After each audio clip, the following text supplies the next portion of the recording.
दोस्तों आज जहाँ रूस और यूक्रेन में जंग चल रही है तो गोला बारूद की बरसात दोनों देशों में हो रही है। यूक्रेन के राष्ट्रपति ज़ेलेंस्की पूरी दुनिया से हथियार मांग रहे थे ताकि उनके देश के लोग हथियारों की मदद से अपने देश की रक्षा कर सकें। आज की तारीख में हथियार आम हो गए। पबजी और कॉल ऑफ ड्यूटी जैसे गेम्स की वजह से मारो या लड़ाई की वजह से मारो, पर आज बच्चों से लेकर बड़ों तक सबको बंदूकों और हथियारों के बारे में होता है। हम सब ने हकीकत में या गेम में या वीडियो या फोटो में गन देखी है।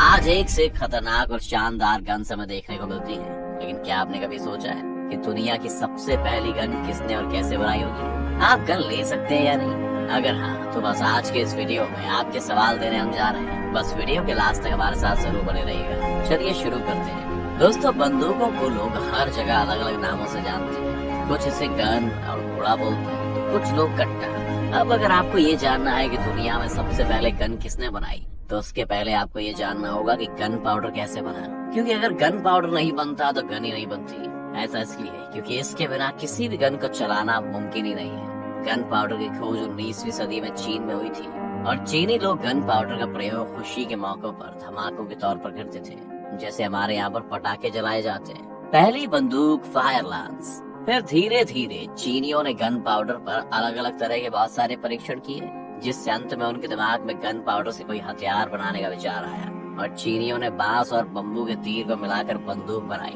जिसमें गन पाउडर का प्रयोग करके तीर को तेजी से छोड़ा जा सकता था। और इस तरह से देखा जाए तो ये तीर ही दुनिया की पहली बंदूक थी, लेकिन ये एक प्रॉपर बंदूक नहीं थी, क्योंकि बांस के बम्बू को एक या दो बार ही इस्तेमाल किया जा सकता था और उसके फटने का भी डर रहता था। ऐसे में फिर 10वीं सदी तक आते आते उन्होंने इस बम्बू बंदूक में गन पाउडर के लिए एक ट्यूब लगाई, जो कि किसी मजबूत चीज से बनी होती थी, जिससे कि वो बंदूक फटे ना और उन्हें एक ही बंदूक को कई बार चलाने में कोई दिक्कत न आए। इसी 10वीं शताब्दी की बंदूक को पहली बंदूक फायर लांस कहा जाता है। पुराने समय के युद्ध में इसका प्रयोग बहुत ज्यादा किया जाता था।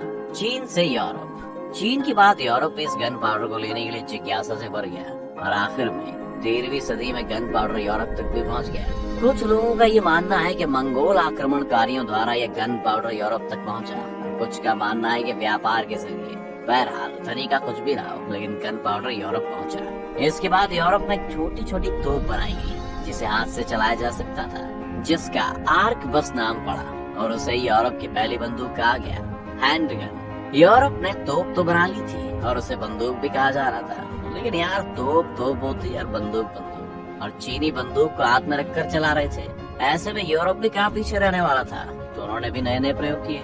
अब 14वीं सदी में इन बंदूकों को आसानी से पकड़ने और निशाना साधने के लिए इनके पीछे लकड़ी का प्रयोग होने लगा और नई बंदूक का निर्माण हुआ, जिसका नाम आर्कबस हैंडगन पड़ा, जो दुनिया की पहली हैंडगन थी। इस तरह बंदूक के पीछे आज भी लकड़ी का प्रयोग होता है। अभी एक सबसे दिलचस्प बात यह है कि इन बंदूकों में गोलियों और कारतूसों का इस्तेमाल नहीं हो रहा था। चीनी इन बंदूकों में तीर का इस्तेमाल कर रहे थे, तो बाकी लोग उसी तरह के हथियारों का, यानी कि वो इन्हें ही गोली बोल रहे थे। अभी कारतूस वाली गन का बनना बाकी है। अभी कहानी और दिलचस्प होना बाकी है। मस्केट। जब कोई हथियार बनता है तो उसका तोड़ भी बनता है और फिर 14वीं सदी के अंत तक आते आते इस बंदूक का भी तोड़ निकाल लिया गया और 2 मिलीमीटर मोटे कवच बनने लगे, जिन पर बंदूक का कोई असर भी नहीं होता था। इसीलिए इस बंदूक में और सुधार करने की जरूरत पड़ी। अब उस कवच का तोड़ निकालने के लिए इस बंदूक की नली को बड़ा किया गया और अलग अलग धातु के प्रयोग से मजबूत बनाया गया, जिसके बाद इसका नाम मस्कट रखा गया, जो उन कवचों को आसानी से भेद देती थी। Snap match lock system. अब तक जो भी बंदूकें आप देख रहे थे वो लगभग पुरानी तोपों की तरह ही चलती थी, यानी कि गन पाउडर का चिंगारी दो और सीधा फायर। चिंगारी देने के लिए बत्ती का इस्तेमाल किया जाता था, जैसे कि आप किसी पटाखे में देखते हैं। लेकिन आगे जाकर 15वीं सदी के अंत तक बंदूकों में ट्रिगर आने लगा, जिससे चिंगारी को गन पाउडर तक तुरंत पहुंचाया जा सके। 16वीं सदी के अंत की शुरुआत में इसमें और सुधार हुए और इस बंदूक को स्नैप मैच लॉक सिस्टम कहा गया। Lock trigger and dog lock gun. 16वीं सदी के अंत तक इसमें और सुधार हुए हैं, जिससे पाउडर को चलाने के लिए बाहर से आग लगाने की जरूरत नहीं होती थी। इसके अंदर ही पत्थर से सिस्टम बना दिया गया, जिससे और ज्यादा खतरनाक हो गई और इसका नाम लॉक ट्रिगर गन रखा गया। इस तरह की गन को 1517 में जर्मनी के जोहान कीफस ने बनाया था। आगे चलकर 17वीं सदी में बंदूकों को और भी आधुनिक बनाने के लिए कील का प्रयोग किया जाने लगा, जिसमें ट्रिगर दबाकर कील के जरिए चिंगारी पैदा की जाती थी, जो गन को चला सके। इसे डॉग लॉक गन कहा गया। Front lock trigger system. अब तक की सभी बंदूकों में ट्रिगर का सिस्टम बाहर ही हुआ करता था, लेकिन 17वीं सदी में बंदूकों में और भी सुधार हुआ और बंदूकों के ट्रिगर सिस्टम को बंदूक की लकड़ी के अंदर ही दे दिया गया, जिसे फ्लिंट लॉक ट्रिगर सिस्टम कहा गया। इस सिस्टम की बंदूक फ्रांस के मैरिन ले बर्गेस ने किंग लुइस के लिए बनाई थी। Cap lock gun. अब तक बंदूक के इतिहास में जो भी हुआ वो विकास था, लेकिन अब जो होने वाला था वो क्रांति थी।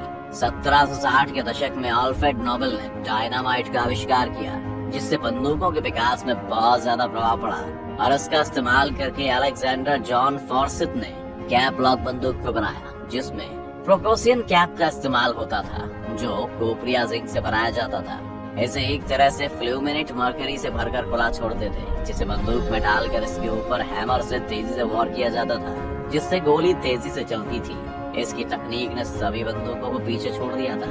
दुनिया की पहली कारतूस। इस बंदूक को बनाने से पहले सभी बंदूकों में आगे से गोली डाली जाती थी, जिसमें बहुत ज्यादा समय लगता था।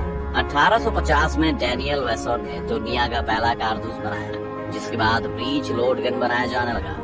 दुनिया की पहली ब्रीच लोड गन को इंग्लैंड के विलियम आर्मस्ट्रांग ने बनाया था। फिर बहुत सारे युद्ध होने के कारण बंदूकों में बहुत सारे सुधार हुए। अलग अलग तरह की बंदूकें बनाई जाने लगी, जो ज्यादातर ब्रीच लोड गन सिस्टम पर ही आधारित होती थी। अगर आपको जानना है कि कारतूस कैसे बनता है तो हमें कमेंट में बताएं। गन पाउडर कैसे बनता है?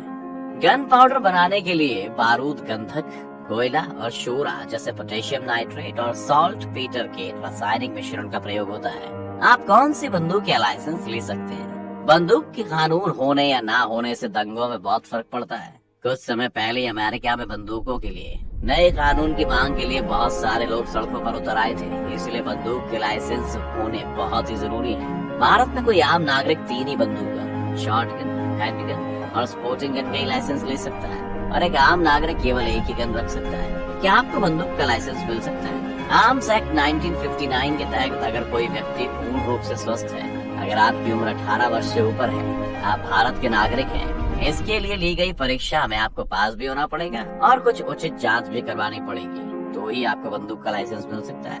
उम्मीद है आपको आज की हमारी वीडियो से कुछ नई जानकारी मिली होगी। आपको और किस चीज की कहानी जाननी है दोस्तों, हमें कमेंट में बताएं। साथ ही वीडियो पसंद आई हो तो इसे लाइक और शेयर जरूर करें। अगर आप चैनल पर नए हैं तो इसे सब्सक्राइब जरूर कर लें।